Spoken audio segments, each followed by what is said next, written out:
Quand on commence à modérer, voire arrêter l'alcool, qu'est-ce qu'on travaille en premier? C'est la confiance ou l'estime ou les 2 en même temps?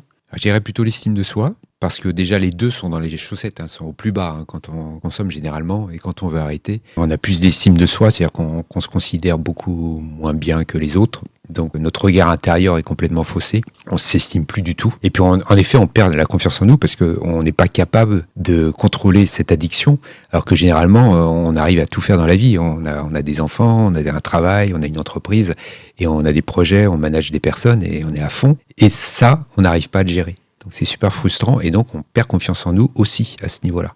Pourquoi ces personnes perdent confiance en elles? C'est le fait qu'elles aient essayé trop de fois? Oui, qu'elles aient essayé des centaines de fois ou des dizaines de fois et qu'elles n'y arrivent pas. Donc elles se disent qu'elles sont nulles, qu'elles sont faibles, qu'elles n'ont pas de force, pas de volonté surtout. Parce que le message qu'on entend partout, c'est que si tu veux arrêter de boire, il faut avoir de la volonté. Donc si tu n'y arrives pas, tu n'as pas de volonté, tu es quelqu'un de faible. Et même si dans leur vie quotidienne, c'est des gens très forts et qui ont beaucoup de succès et qui sont très talentueux, quand ils sont tout seuls chez eux avec leur bière ou leur verre de vin, ils se considèrent comme vraiment nuls, quoi.